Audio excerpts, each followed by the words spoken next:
अब इतना कैजुअल आपने मुझे कभी नहीं देखा होगा जितना कैजुअल आप मुझे आज देखेंगे आज की वीडियो में। अब बताइए मुझे एक चीज, मोदी जी ने बोला कि लॉकडाउन है, हमने ठीक है लॉकडाउन को माना, मोदी जी को गिफ्ट दिया, हमने सोचा कि चलो आगे चल करके मोदी जी बार बार वैक्सीन कर रहे हैं तो हो सकता है कि शायद रिटर्न गिफ्ट के तौर पे वैक्सीन मिल जाएगा। अब वैक्सीन मिलने का इंतजार करते रहे और जब वैक्सीन बनना शुरू होगी, डिस्ट्रीब्यूट होना शुरू होगी तो मोदी जी की सरकार कहती है कि भैया वैक्सीन जो है ना ये हर किसी को नहीं मिलेगी, ये सिर्फ उन्हीं को मिलेगी जिसकी इसकी आवश्यकता है। ये आप कैसे डिसाइड करेंगे कि इसकी आवश्यकता उसकी आवश्यकता? सबसे बड़ा सवाल तो ये है, ये जो वायरस है ना बेवकूफ है बहुत बड़ा, ये बावला है, कभी भी कुछ भी कर देगा। किसी देश में तो इतनी हत्याएं करवा दी और किसी देश में तो कुछ भी नहीं कर रहा है, और जिस देश में कुछ भी नहीं कर रहा है वहां हेडलाइन मैनेजमेंट चल रही है। अब एक सिंपल सी बात यह है, बेचारा एक अध्यापक जब स्कूल में जाता है तो बच्चों को कोरोना पॉजिटिव कर देता है, और यही वायरस जब नेताओं की रैलियों में घुसता होगा तो वो लौट कर क्या जाता है। ये इतना बावला वायरस है, इस पागल को रोकने की आवश्यकता है। तो यहां पर ना एक डिसीजन लिया गया है आईसीएमआर की तरफ से कि भैया ये जो वायरस है ना, जो ये इसके चेन को हमें तोड़ना है, तो इसीलिए हम देश की प्रत्येक व्यक्ति को हम वैक्सीन नहीं दे सकते हैं, हम कुछ चिन्हित लोगों को देने वाले हैं ताकि उस चेन को रोका जाए। वो चिन्हित लोग कौन हो सकते हैं वो मैं आपको बताता हूं। यहां पर दोस्तों लेता हूं दो केसेस। क्या पूरी आबादी को आवश्यकता है वैक्सीनेट करने की, वैक्सीन देने की आवश्यकता क्या मुझे और आपको है? क्योंकि लॉकडाउन जब चला था तो परेशानी मैंने आपने सबने झेली थी और कहा था कि लॉकडाउन तब तक चलेगा जब तक कोई इसका प्रॉपर मेडिकेशन नहीं आ जाता है या वैक्सीनेशन नहीं आ जाती। जब वैक्सीन आ गई है तो सोचा कि भैया हाथ तो हम नहीं फैला सकते, तो हमने हो गए थे जो लाइए वैक्सीन लगाना शुरू कर दीजिए ताकि जिम में जाकर डोले शोले हल्के फुल्के बना ले और सिक्स पैक एप्स की जो ख्वाहिश है उसको जाकर के हम कोशिश करें हकीकत में बदलने की। यहां फैमिली पैक बना पड़ा है और जब वैक्सीन आती है तो भैया सबके लिए नहीं है।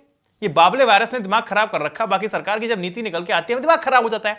लेकिन लेकिन लेकिन सवाल यहां पर यह है कि देखिए सरकार ने कहा मान लिया, लेकिन सवाल यहां पर यह है कि भैया होगा कैसे। दो केसेस लेते हैं।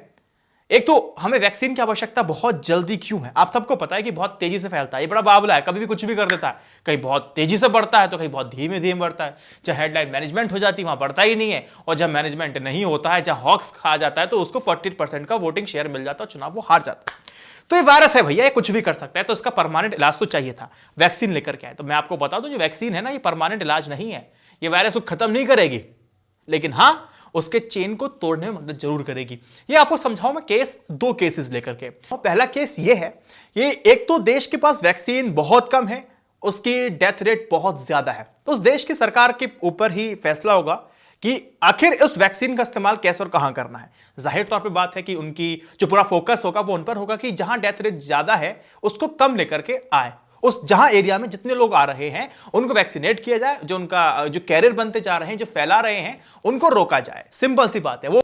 और सेकंड केस ये है, या तो देश के पास बहुत सारी वैक्सीन आ चुकी है और जो उनका डेथ रेट है वो तो कम है ही, लेकिन ट्रांसमिशन जो रेट है यानी कि जो संक्रमित जो रेट है वो बहुत ज्यादा है। तो इसमें सरकार का क्या काम होगा? सरकार का काम होगा जो ट्रांसमिशन हो रहा है इसको कैसे भी रोका जाए। ये ट्रांसमिशन कैसे हो सकता है? ये ट्रांसमिशन मेरे और आपके किसी के थ्रू भी हो सकता है। तो सरकार सबसे पहले क्या करेगी, जहां जिसको सबसे ज्यादा जरूरी है पहले उनको वैक्सीन देगी। कैसे वैक्सीन देगी? जैसे देखिए मैं आपको बताऊं, लॉकडाउन के समय में और आप तो घर के अंदर बैठ के अपने मेंटल लेवल को खराब कर ही रहे थे, और साथ में कुछ लोग तो बहुत ज्यादा बिजी भी थे और कुछ ज्यादा लोगों ने फन भी बहुत ज्यादा किया है। और फन का इन केस ये है कि पॉपुलेशन का जब सेंसस का कुछ निकल के सामने आएगा ना तो आपको पता चल जाएगा। तो यहां पे होता क्या है दोस्तों, देखिए जो लोग लॉकडाउन के वक्त भी आपके लिए काम कर रहे थे, जैसे किराने वाले लोग हो गए, ट्रांसपोर्टेशन वाले लोग हो गए, हॉस्पिटल्स में काम करने डॉक्टर, वार्डन और एम्बुलेंस के ड्राइवर हो जाते हैं, और साथ ही आप ये समझिए बहुत सारे लोग हैं जो आपके लिए काम कर रहे थे, उनको वैक्सीनेट किया जाएगा ताकि साइलेंट कैरियर लोग ना बन जाए। इनको वैक्सीन देंगे, इम्यूनिटी डेवलप होगी, ठीक वैसी जैसे कि हर्ड इम्यूनिटी होती है ना। आप ठीक है कोरोना वायरस से आप ग्रसित हो जाते हैं, पीड़ित हो जाते हैं, आपकी बॉडी अच्छी थी, इम्यून थी, ठीक है उस वायरस को खत्म कर दिया। जब खत्म कर देती है तो आपकी बॉडी में इम्यूनिटी जो डेवलप करेंगे लोग पहले डेवलप हो चुकी है और वैक्सीन आपको नहीं दी जाएगी। ऐसे ही काम वैक्सीन देने के बाद होगा, यानी कि जब आपको वैक्सीन दी जाएगी एक हर्ड इम्यूनिटी वाला काम शुरू हो जाएगा। ठीक ऐसा ही काम होगा, जब आपको वैक्सीन दी जाएगी तो वायरस के प्रसार को यानी कि उसके ट्रांसमिशन रेट को हम कम कर सकते हैं, खत्म फिर भी नहीं कर सकते हैं। अब इसमें क्या होगा ना, अब जब आपकी बॉडी इम्यून हो जाएगी, एंटीबॉडीज को डेवलप करना शुरू हो जाएगी, तो आप ना उस वायरस के लिए एक कैरियर के रूप में इस्तेमाल नहीं हो पाएंगे। यानी कि आपको वैक्सीन मिलेगी, इम्यूनिटी आपकी डेवलप होगी और आप एक साइलेंट कैरियर नहीं बनेंगे, आप जहां चाहे वहां जा सकते हैं, ट्रांसमिशन रेट को आप कम कर सकते हैं। फिर उसके बाद सिंपल सी बात यही होती है कि फिर आप जहां चाहे वहां जाइए, सिक्स पैक एप्स बनाइए, फैमिली पैक बनाइए। और ये बात तो भैया बिल्कुल क्लियर है कि वैक्सीन लगाने का मतलब वायरस खत्म करना कतई नहीं होता। जो संक्रमित होंगे उनका जो वायरस लोड है वो कम होगा, टेंशन कम होगी, बेहतर इलाज मिलेगा और वो जल्दी ठीक होंगे। कई लोग तो उसमें कितने हार्ट अटैक से मरे हैं वो तो एक डाटा भी आना चाहिए, क्योंकि लोग सांप से नहीं, सांप की जहर से नहीं, सांप के नाम से डर जाते हैं। तो ये थोड़ा डर खत्म होगा। तो अब आप कहें, अब सवाल यहां पर सबसे बड़ा यहां पर यह है कि जो लोग, जिन लोगों को वैक्सीन दी जाएगी, आप समझिएगा, वो सिर्फ उन्हीं लोगों को दी जाएगी जो संक्रमित नहीं हुए हैं। अब ये कैसे पता पड़ेगा संक्रमित हुए हैं नहीं हुए हैं? यहां पे सवाल सबसे बड़ा यही है। जिन लोगों के अंदर एंटीबॉडीज डेवलप हो चुकी है उनको वैक्सीन नहीं दी जाएगी। जो लोग कोरोना पॉजिटिव होकर के भी ठीक हो गए उनको वैक्सीन नहीं दी जाएगी। सवाल तो यह है कि आप डिसाइड कैसे करोगे? ये पगलू जो हमारा कोरोना वायरस है, ये कभी कुछ दिखाता है, कभी कुछ दिखाता है। 5 मिनट पहले टेस्ट करो तो नेगेटिव, फिर पॉजिटिव निकल के अगले दिन आ जाता है। तो सवाल सबसे बड़ा यही है कि होगा क्या? अब एक बात बताइए कि अब जब वैक्सीन लग जाएगी, एक गारंटी क्या है कि कोरोना वायरस नहीं होगा, पॉजिटिव नहीं निकलेगा? कोई गारंटी है? कोई गारंटी नहीं है इसकी। आप हो भी सकते हैं, नहीं भी हो सकते हैं। जो टेस्ट की प्रक्रिया हमारे पास है ना, जिसको हम कहते हैं आरटीपीसीआर टेस्ट, ये सिर्फ आपके बॉडी में मौजूद कोरोना वायरस को बताता है। वायरस चाहे एक्टिव हो चाहे डेथ हो, कोई मतलब नहीं। हाँ, आपकी बॉडी में वायरस अगर है तो ठीक है, आप कोरोना पॉजिटिव निकल के आएंगे। तो आप वैक्सीन लगने के बाद ऐसे अगर टेस्ट होंगे तो आप पॉजिटिव निकल के आएंगे, तो आप बिल्कुल हाय तौबा और ये वाला एक्सप्रेशन मत लेकर के आना, क्योंकि भैया अभाव बहुत सारी चीजों का है, गड़बड़ी बहुत ज्यादा है।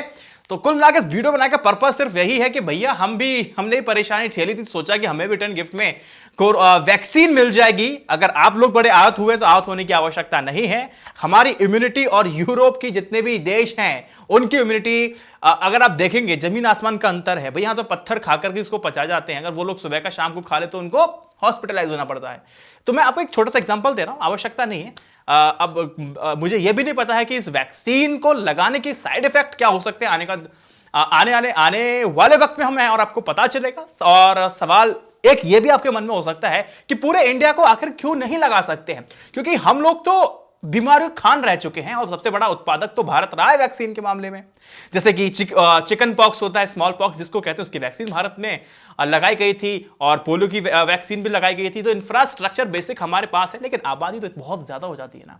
135 करोड़ लॉकडाउन क्या तो पता नहीं क्या इन्होंने गंद मचा रखी है। तो फिलहाल अब बहुत खर्चीला भी होता है, बहुत समय टाइम टेकिंग प्रोसेस भी है। तो सरकार का जो पूरा ध्यान है वो सिर्फ यही है कि भैया हमें तो इसका जो चैन है ना वायरस की, हमें सिर्फ वही रोकनी है। उसके अलावा आवश्यकता पड़ेगी तो फिर आगे सरकार सेकंड स्टेज में जाएगी, फिर सोचेगी, रणनीति उस हिसाब से बनाएगी। क्योंकि देखो, मुझे और आपको पता है कि कोरोना वायरस बहुत तेजी से फैलता जा रहा है, इसको रोकने की आवश्यकता है। समय बहुत कम है, हम लगातार परमानेंट लॉकडाउन और तमाम तरह की पाबंदी और बंदिशें नहीं लगा सकते। बहुत सारे लोग अफेक्टेड हुए हैं, सबकी जिंदगी बर्बाद हुई है, थम सी गई है और एक व्यक्ति के हाथ में कंट्रोल आ गया। कहा कि लॉकडाउन है, माना, गिफ्ट दिया, रिटर्न गिफ्ट में वैक्सीन देने का वादा किया। बिहार चुनाव में हमने देखा कि भैया सबको वैक्सीन फ्री में मिलने वाली है। चुनाव जीत के अब आता है कि भैया वैक्सीन सबको नहीं मिलने वाली है। पश्चिम बंगाल में चुनाव है, शायद वहां और कुछ भी कह दें। ये तो कहने वाले लोग हैं, कहते रहेंगे। सवाल यहां पर यही होगा कि भैया INI न्यूज़ इंडिया वाले वैभव भैया क्या कह रहे हैं, ये आपके मन में बात रहनी चाहिए। सिंपल सी बात यही, आप टेंशन मत लीजिए, आप इम्यून हो जाएंगे। बाकी खाइए पिए और योगा कीजिए। बाकी इसको शेयर करना चाह कीजिएगा, नहीं तो INI न्यूज़ इंडिया की जर्नलिज्म को सपोर्ट करने के लिए पेट्रियन यूट्यूब मेंबरशिप ले सकते हैं, ले लीजिए भैया। लाइव आप लोगों के लिए स्पेशल रहेगा ही रहेगा और कुछ आपसे रिकमेंडेशन भी हो जाएंगी। बाकी ठीक है, बाय, नमस्कार। खाते रहिए, पीते रहिए, देखते रहिए INI न्यूज़ इंडिया।